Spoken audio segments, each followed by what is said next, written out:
میں عارف صاحب سے گزارش کرتا ہوں کہ ہمیں اپنی کارگزاری سے مستفید فرمائے تاکہ ہمارے ایمان میں بھی تازگی ہو اور ہم بھی سمجھیں کہ کون سی دنیا اچھی ہے.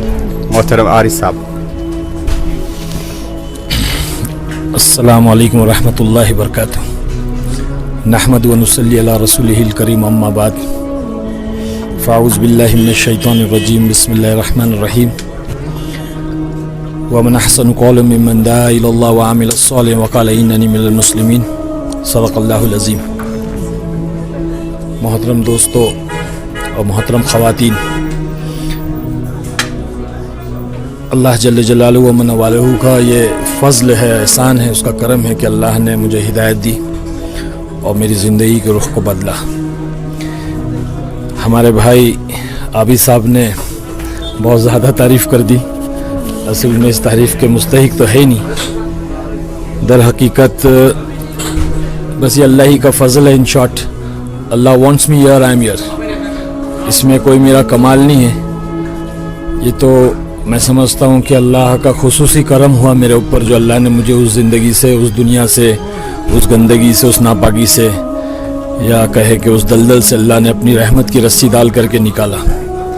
ورنہ ہماری کیا بساط اور طاقت ہے کہ ہم اس چکماتی ہوئی دنیا سے اور چکا چوند دنیا جہاں پہ عزت، دولت، شہرت ہر چیز میسر ہو جاتی ہے. اور کیونکہ ہماری پہلی فلم پھول اور کانٹے بہت زیادہ سپر ہٹ ہوئی تھی، اور اسی وقت میں اسی سال میں مجھے نامینیٹ بھی کیا گیا تھا فلم فیئر ایوارڈ کے لیے، best villain of the year. تو یہ اور بات ہے کہ انہوں نے مجھے ولن کا رول دیا، ورنہ تو اس وقت آڈینس کا یہ کہنا تھا کہ اجے دیوگن کو ولن ہونا چاہیے تھا اور مجھے ہیرو ہونا چاہیے تھا. لیکن خیر، شکل میں بھی ماشاءاللہ خوبصورت. استغفر اللہ. یہ الحمدللہ، میں ہو سکتا ہے کہ اس وقت میں اگر میں ہیرو ہوتا تو شاید میں وہاں سے نکلنا بہت مشکل ہو جاتا. تو اللہ تعالیٰ مجھے وہاں بس بھیج کر کے اپنے دین کا کام لینا چاہتا تھا، تو اللہ نے لے لیا. بس اللہ لے رہا ہے. آج ہم کشمیر میں جو آئے ہوئے، یہ میرا پہلا سفر ہے. ماشاءاللہ بہت خوبصورت، بہت حسین ہے یہ کشمیر. جو ہم سنتے تھے کہ جنت کا جو ہے نمونہ ہے، بے شک اپنی آنکھوں سے ہم نے دیکھا یہاں کی خوبصورتی اور یہاں کے لوگ اور یہاں کی محبت. اللہ اکبر، بہت دل لگ گیا یہاں پہ. تو ہم اللہ کے راستے میں آئے ہوئے ہیں، ہماری باقاعدہ جماعت ہے یہاں پہ، اور اللہ خوب کام لے رہا ہے. بہرحال ہمارے عابد صاحب کا یہ کہنا تھا کہ ہم وہاں سے کیسے نکلے. تو اصل میں وائس بریک ہوئی ہے.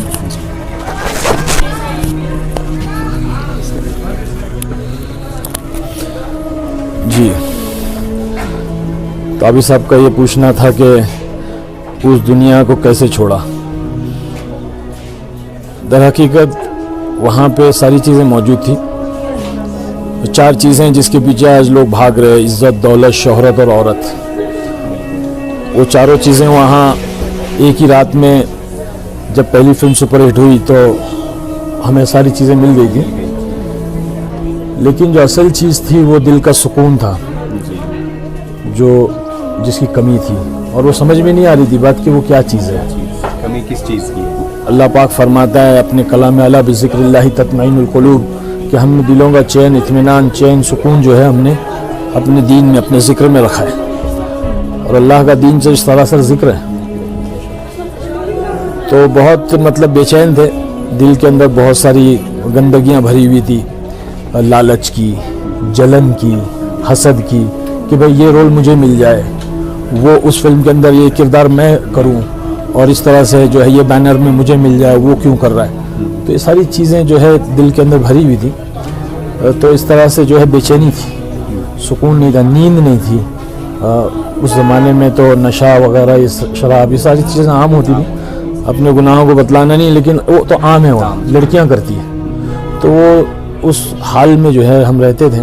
یعنی آپ کہنا چاہتے ہیں کہ آپ کو جتنے بھی منصب مل رہے تھے، جی، اطمینان نہیں مل رہا تھا. اطمینان نہیں مل رہا، بس سکون نہیں مل رہا، بے چینی تھی. آگے جاؤ، آگے جاؤ، پھر بھی اطمینان نہیں ہوتا. اللہ کے نبی صلی اللہ علیہ وسلم کا فرمان ہے کہ اگر تمہیں ایک جنگل بھی جو سونے کا بھر کر دے دیا جائے تو تم دوسرے کی تمنا کرو گے، اور 2 دے دیا تو تیسرے ہی کرو. تو اس طرح سے جو ہے تمہارے پیٹ کو تو قبر کی مٹی بھرے گی. تو انسان کو اس دنیا کے اندر کسی بھی چیز میں اطمینان نہیں ہوگا. اطمینان کی جگہ جو آخرت ہے، جنت ہے. تو ہر ایک مسلمانوں کو میں یہ بھائیوں کو بہنوں کو یہ پیغام پہنچانا چاہتا ہوں کہ بھئی دنیا اللہ تعالیٰ نے ہمارے لیے نہیں بنائی ہے، بلکہ اللہ نے کہا ہے کہ یہ ایمان والوں کے لیے یہ ایک امتحان گاہ ہے، یہ ایگزامینیشن ہال ہے. یہاں ہم سب اپنا امتحان دینے کے لیے آئے ہیں. تو ہمیں یہاں پر جو ہے اللہ کے حکموں کے ساتھ اور حضرت محمد صلی اللہ علیہ وسلم کے پاکیزہ طریقوں کے ساتھ زندگی گزارنا ہے، چاہے وہ مرد ہو یا عورت ہو. دنیا کی چیزیں تو سب مل جاتی ہیں، اللہ کے حکموں کو توڑنے پر، نبی کے طریقے کو چھوڑنے پر دنیا کی چیزیں تو مل جاتی ہے، لیکن جو ہے وہ کامیابی نہیں کی جاتی. اس کو کامیابی کی دلیل نہیں ہے. اگر دنیا کی چیزوں کا مل جانا، مال و متاع کا مل جانا، عہدوں کا مل جانا، دولت کا مل جانا، شہرت کا مل جانا، یہ اگر کامیابی کی دلیل ہوتا تو اللہ پاک جو ہے اپنے صحابہ کو دیتا، لیکن اللہ نے تو اپنے دشمنوں کو دیا. تو میرا یہ پیغام میں دینا چاہتا ہوں کہ جو ہے ہم دین کو اپنی زندگی میں لائیں. اور میں نے بھی جو ہے اسی طرح سے جب میرے اللہ نے ہدایت اس طرح سے دی کہ میں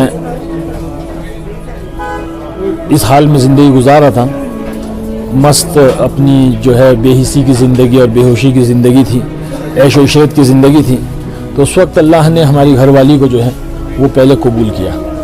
اس لیے بولتے ہیں کہ عورت کی زندگی میں اگر دین آتا ہے تو نسلوں تک کے دین آتا ہے.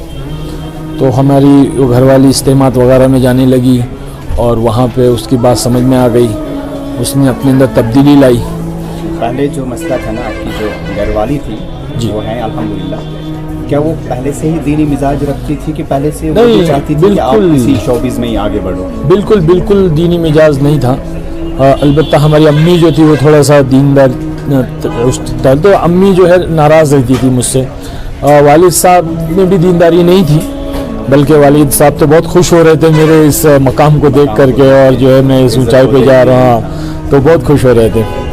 لیکن امی تھوڑے ناراض رہتی تھی. بہرحال گھر والی کا بھی مزاج جو ہے ایسا نہیں تھا، لیکن وہ اجتماعات میں جاننے کی برکت سے اس کے مزاج کے اندر تبدیلی آئی اور اس کے اندر جو ہے وہ فرق آیا اور وہ دائیانہ ایک صفت پیدا ہوئی اور وہ مجھے دعوت دینے لگی. میرے ذہن میں یہ آ رہا ہے کہ وہ اجتماعات میں کیسے جانے لگی، کس طرح سے؟ اصل میں جس علاقے میں رہتا تھا وہ جوہو اور اندھیری لوکھن والا، وہ اس طرف میں رہتا تھا. تو وہ اس علاقے میں کے اندر تو جو ہے وہ کوئی ایسی محنت نہیں تھی دعوت تبلیغ کی، مسجدیں بھی کافی دور تھی اور ماحول جو ہے تھا پورا فلمی ماحول تھا. تو وہاں تو نہیں تھا، لیکن ہم ہمارے والدین کے پاس ادھر آیا کرتے تھے. ممرہ ایک علاقہ ہے، تو وہاں پہ کافی مسلمان لوگ ہیں، چھوٹا پاکستان کہتے ہیں اس کو. اور اس جگہ پہ جو ہے دعوت کی محنت زبردست ہوتی ہے. تو وہاں پہ جب ہم آیا کرتے تھے والدین کے پاس، تو وہ عورتیں وغیرہ آپس میں ہماری گھر والی کی تشکیل کر کے اس کو اجتماعات میں لے جایا کرتے تھے. تو اجتماع میں جانے لگی اور جانے کے بعد میں اس کے اندر تبدیلی آ گئی. وہ تو ظاہر سی بات ہے، اللہ تعالیٰ خود فرما رہا ہے کہ ایمان کی بات کہنا سننا ایمان والے کو نفع دے گا. تو نفع ہوا الحمدللہ. اور اس نے جب مجھے دعوت دینا شروع کیا تو دعوت کے ساتھ میں عداوت بھی آتی ہے. تو وہ عداوت پیدا ہو گئی اور گھر کے اندر کافی جو ہے وہ ماحول خراب ہو گیا. لیکن اللہ نے اس کے رونے کو، اس کے مانگنے کو اللہ نے قبول کیا اور زندگی کو میری جو ہے وہ بدلا. پھر جو ہے ہمارے بڑے بھائی صاحب یوسف خان نام ہے ان کا، وہ بینک میں سروس کرتے تھے. تو وہ 40 دن چلے گئے. وہ جا کر آئے تو ان کے اندر تبدیلی آ گئی. انہوں نے جو ہے داڑھی رکھ لی اور چہرہ مورا لباس سب بدل گیا. آپ ابھی شوبز میں ہیں اپنے کام میں؟ ہاں میں اپنے کام میں، لیکن بھائی کے ساتھ میں بہت دوستانہ تعلق تھے کیونکہ وہ بینک میں تھے اور میرا سارا اکاؤنٹ وغیرہ وہی دیکھتے تھے. تو مجھے بہت ان سے بھی جو ہے پھر وہ غصہ آ گیا، بات چیت جو وہ ہو گئی بھائی سے. پھر وہ مجھے دعوت دیتے رہتے، ہمیشہ سمجھاتے رہتے. تو بڑا پریشان ہوا کچھ وقت میں کہ یہاں سے بیوی، یہاں سے بھائی، یہ کام چھوڑ دو، یہ کام اچھا نہیں ہے، حرام ہے اور یہ حلال ہے، اس طرح سے. اور بھائی نے بھی کام چھوڑ دیا. انہوں نے کیونکہ بینک کی نوکری جو ہے وہ سودی کاروبار ہے، تو انہوں نے بھی چھوڑ دیا. تو اور زیادہ وہ پریشانی ہو گئی. خیر پھر جو ایسا ہوا کہ ایک دن جو ہے کوئی جماعت آئی اور وہ جماعت کے اندر کوئی ایک امیر صاحب تھے اللہ والے، سفید داڑھی، سفید لباس، میلے کچیلے کپڑے، اور وہ بیچارے اللہ والے تھے. تو ہمارے بھائی نے ان سے کہا کہ ہمارا بھائی جو ہے فلموں میں کام کرتا ہے اور وہ جو ہے کسی جماعت سے ملتا نہیں ہے، تو کیا کرنا چاہیے. تو امیر صاحب بڑے حکمت والے تھے, انہوں نے کہا کہ جو ہے میں ملوں گا. مل لیتا ہوں. اور کب وہ جاتے ہیں تو بتایا کہ صبح 7 بجے جو ہے شوٹنگ پر جاتے. تو گاڑی کے پاس میں آ کے کھڑے ہو گئے اور آ کر کے سلام کیا. تو میں سمجھا کوئی فقیر ہوگا, تو میں نے جیب میں ہاتھ ڈالے کچھ پیسے دے دوں. تو کہا نا مجھے ایک سوال کرنا ہے. اچھا. تو میں نے کہا کیا سوال کرنا ہے. تو پوچھے. تو کہنے لگے بتاؤ مرنا ہے کہ نہیں مرنا ہے. ارے میں بولے یار یہ صبح مرنے والی باتیں کہاں سے آنے لگی؟ چیچا یہ کہاں سے آ گئے, صبح مرنے کی باتیں کر رہے ہیں. کیونکہ ہماری وہ دنیا کے اندر مرنے کا کوئی تذکرہ نہیں ہوتا تھا نا, وہ تو سب کہانیاں ہوتی تھی بس. لیکن حقیقت میں جو ہے موت کا تذکرہ جان نہیں ہوتا, وہاں پہ انسان جو ہے سرکش ہو جاتا ہے. تو اسلام نے فرمایا کہ لذتوں کو توڑنے والی چیز موت کو کثرت سے یاد کیا. وہاں نہیں وہاں موت یاد نہیں آتی, نہیں کرتے, وہاں یاد بھی نہیں کرتے, وہاں تو آدمی موت کو بھول جاتا ہے. اور وہاں لذتوں میں ڈوب سکتا ہے. لذتوں میں ڈوب جائے. تو بڑا غصہ آیا. میں نے کہا ہاں بیگ. میں نے بولا ہاں پہلے آپ کو مرنا, بعد میں مجھے مرنا. اچھا. آپ مجھ سے خدائی الفاظ کہ پہلے آپ مجھے معلوم ہے اس کو مرنا ہے کہ مجھے, مطلب پہلے آپ کو مرنا پھر مجھے مرنا. تو کہہ لگے ہاں پہلے مجھے مرنا بعد میں آپ کو مرنا. اچھا یہ بتاؤ قبر کے اندر گاڑی جائے گی داڑھی جائے گی؟ تو بہت غصہ آیا. میں نے کہا یار یہ کیا کہہ رہے ہو آپ, قبر کے اندر گاڑی کیسے جائے گی؟ بھائی ایک دل سے نکلی بات, قبر کے اندر گاڑی کیسے جائے گی, قبر کے اندر داڑھی جائے گی. یہ آپ ان کو جواب دے رہے ہیں؟ ہاں قبر کے اندر گاڑی کیسے جائیں گی, قبر کے اندر داڑھی جائیں گی. یعنی ایمان کا نور وہاں موجود ہے جس سے بات نہیں کر رہے ہیں. ایک دم بھائی کیا دماغ خراب ہو گیا آپ کا, چچا کیا کہہ رہے ہیں آپ, قبر کے اندر گاڑی کسی نے, قبر کے اندر داڑھی جائے گی؟ ہاں قبر کے اندر گاڑی نہیں جائے گی, قبر کے اندر داڑھی جائے گی. تو گاڑی والی زندگی کے لیے وقت ضائع کیوں کرتے ہو, داڑھی والی زندگی کیوں نہیں اختیار کرتے؟ داڑھی والی زندگی تو جناب رسول اللہ صلی اللہ علیہ وسلم کی زندگی. بس یہ کہہ کہ بندہ چلا گیا اور میں جو ہے دیکھتا رہا کہ کیا کہہ کے چلا گیا. اب پورا راستہ جو ہے میرے ذہن میں وہی بات گھوم رہی ہے, داڑھی والی زندگی اثر امپیکٹ پڑ گیا. بالکل وہ دل سے نکلے جو اثر رکھتی ہیں پر نہیں طاقت پرواز مگر. بس وہ سوچتا رہا, پھر اس کے بعد میں دل نرم ہو گیا. That was my turning point. وہاں سے مجھے جو ہے چوٹ لگی دل پہ, اور وہ الفاظ کے تیر جو جا کے دل میں چپ گئے. بس اس کے بعد میں پھر ایک جماعت آئی انگلینڈ سے, وہاں پہ ایک ڈاکٹر صاحب تھے, بہت بڑے سرجن تھے. تو ہمارے بھائی صاحب ان کا وزٹنگ کارڈ لے کر آئے, بولے تھے انگلینڈ سے جماعت آئی ہوئی ہے اور نوجوان آپ سے ملنا چاہتے ہیں, یار ایک بار تو مل لے ان لوگوں سے, وہ جو ہے فین ہے, ساری فلمیں دیکھی ہوئی ہے. تو میں نے کہا ٹھیک ہے. پہلی بار میں نے کسی کو انوائٹ کیا کہ ٹھیک ہے ملے. تو ڈاکٹر صاحب آئے, تو میں نے سوچا کوئی سوٹ بوٹ میں ہوں گے نا ڈاکٹر صاحب. تو دیکھا تو کیا ہے کہ مولوی صاحب آ رہے ہیں, امامہ وغیرہ بات کے.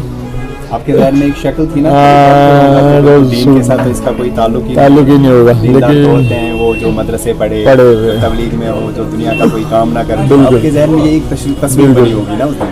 تو وہ دیکھ کر حیران ہو گیا کہ یار یہ اچھا یہ ہے کہ ڈاکٹر صاحب, کہ مولوی صاحب جیسے ڈاکٹر ہوتے. اب وہ مولوی صاحب ڈاکٹر ہے, ڈاکٹر مولوی سمجھ میں نہیں آیا, لیکن انہوں نے انگلش میں بات کی کیونکہ ان کو اردو نہیں آتی تھی. انگلینڈ کی جماعت تھی, انگلش میں پورے 1 گھنٹے بات کی. بہت اچھا لگا سن کے, پہلی بار جو ایسا نرم ہوا دل. اور تشکیل انہوں نے میری 4 مہینے چلنے کی نہیں کی, بلکہ انہوں نے جو ہے مجھ سے کہا کہ مرکز میں آپ آگے ہمارے ساتھیوں سے, حکمت تھی, ساتھیوں سے ملنے, نوجوان ہیں آپ کے فین ہیں, آپ کا آٹوگراف لینا چاہتے ہیں, آپ سے ملنا چاہتے ہیں. تو میں پہنچا مرکز دوسرے دن. اجتماع, ہفتے وار اجتماع کا دن تھا. مرکز پہنچا, جیسے ہی میں اندر گھسا تو وہ بچے, وہ راکی آ گیا. آپ کا نام ہی اب راکی نہیں پڑ گیا. اس وقت وہی زیادہ فیمس ہے, جیسے امجد خان کو آج تک لوگ گبر سنگھ ہی کہتے ہیں, تو اس طرح سے ٹیگ لگ گیا تھا راکی کا. تو میں پھر اندر گیا, مجھے کمرے میں لے آ کر کے بٹھایا لوگوں نے, اور وہ جو ہے بیان چل رہا تھا. تو اس میں جو ہے وہ کہہ رہے ہیں کہ دین میں اللہ نے کامیابی رکھی ہے. تو مجھے دین مطلب نہیں معلوم تھا, میں سمجھا دن, ڈے. اچھا, ڈے اینڈ نائٹ. دین کہہ رہے تھے آپ, ڈے سمجھ. ہاں میں دن سمجھ. میں یار ہمارے وہاں تو رات میں کامیابی ہے, ان کے وہاں دن میں کامیابی. دن میں کامیابی نکل رہی ہے. تو ایسی بات ذہن میں آ رہی, کچھ سمجھ میں تو آیا نہیں, پورا بیان اوپر سے گیا. خیر اس کے بعد وہ ساتھی آئے, ماشاءاللہ خوبصورت نوجوان تھے سب, انگلینڈ کے گورے گورے ساتھی, امامہ وغیرہ بانے ہوئے تھے. سب ملے, معانقہ کیا, گلے لگے, اور یہ وہ آٹوگراف لیا. پھر میں نے کہا میں چلتا ہوں. تو وہ اصرار کیا کھانا کھا کے جاؤ ہمارے ساتھ. تو کھانا کھائے ماشاءاللہ. ابھی حال ہی میں انتقال ہوا ہمارے مولانا صہیب صاحب مہاراشٹر کے ذمہ دار. اس وقت میں وہ نوجوان تھے اور وہ امامت کرتے تھے مرکز میں. تو وہ اپنے ہاتھوں سے روٹیاں بنا رہے تھے, مجھے اچھی طرح یاد ہے. پہلی تبلیغ کی روٹی جو کھائی میں نے ان کے ہاتھ کی.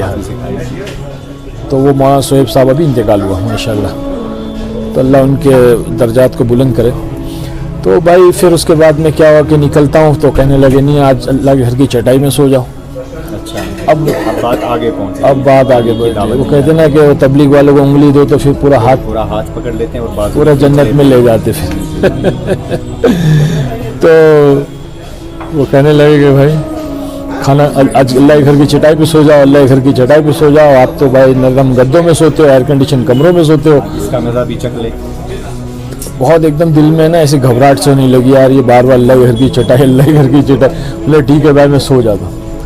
تو سونے سے پہلے ہے نا وہ مشورہ ہوا کہ جو لوگ اللہ کے راستے میں آئے ہوئے، جماعتیں آئی ہوئی، ان کی نگرانی کے لیے جو جاگے گا تو اس آنکھ کے اوپر جو اللہ پاک جہنم کی آنکھ حرام کرے. تو یہ حدیث سنائی تو بہت اثر ہوا. میں نے کہا کہ ٹھیک ہے انشاءاللہ میں بھی کروں، میں بھی جاؤں گا.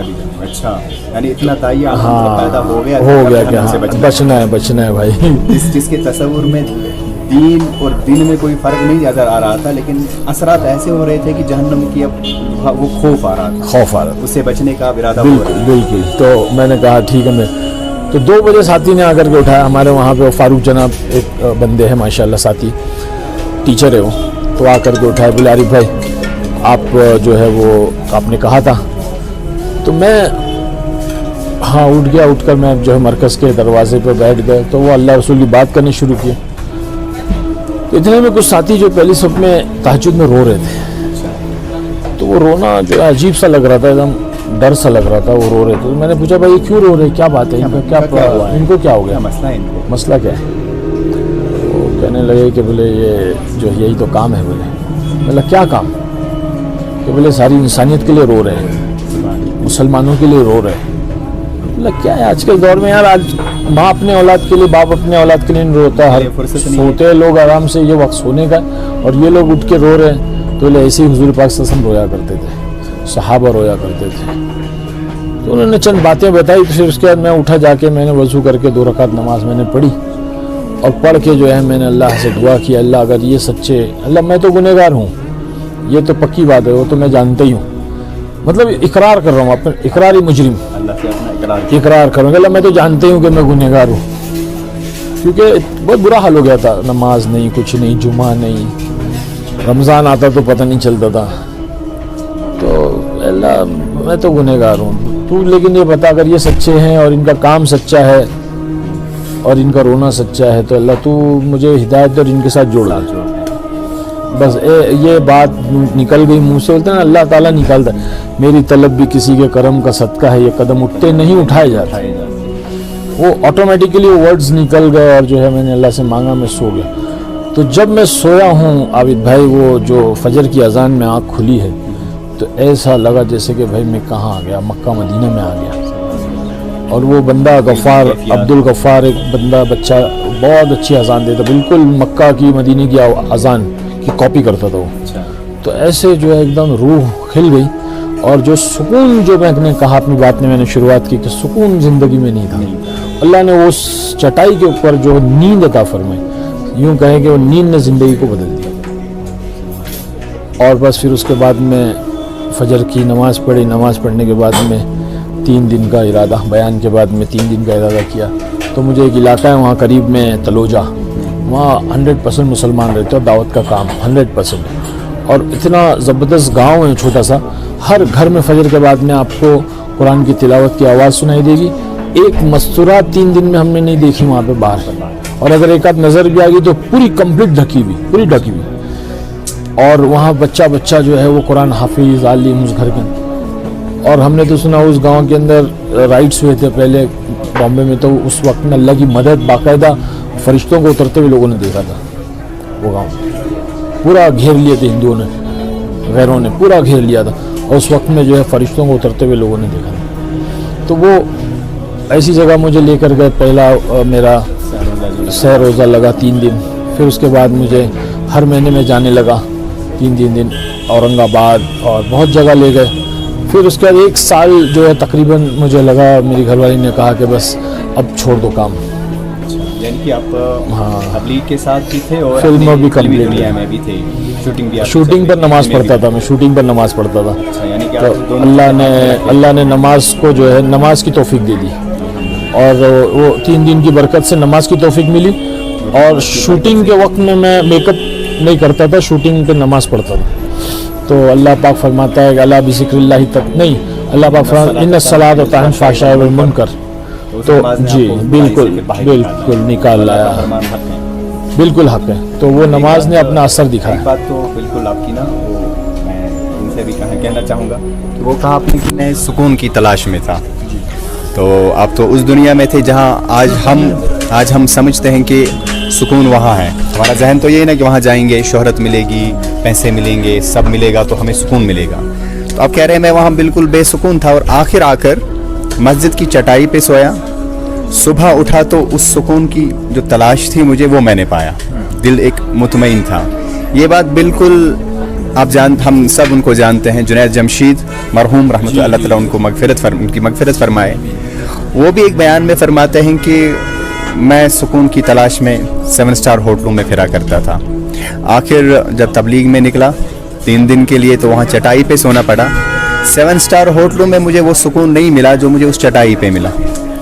تو یہ آپ دونوں کی بات جو مل رہی ہے, چونکہ آپ ایک ہی دنیا کے لوگ ہو, آپ دونوں, ایک نام تھا آپ کا, عزت تھی, پیسے تھے, لیکن آپ دونوں کی یہ بات مل رہی ہے. گو آپ ہمیں یہ کہنا چاہتے ہیں کہ وہاں نہ جاؤ, یہاں آؤ اگر تمہیں دل کا اطمینان چاہیے. الحمدللہ, یہ تو بہت بڑی بات ہے. تو آج کل ہم جیسے لوگوں کو یہ سمجھنا چاہیے کہ جو وہاں تھے وہ سکون کی تلاش میں یہاں آ گئے. تو ہم نے اپنے آپ کو اگر بے سکون کرنا ہے تو وہاں چلے جائیے جس کو یہ جیسے لوگ تھوک کے آئے ہیں.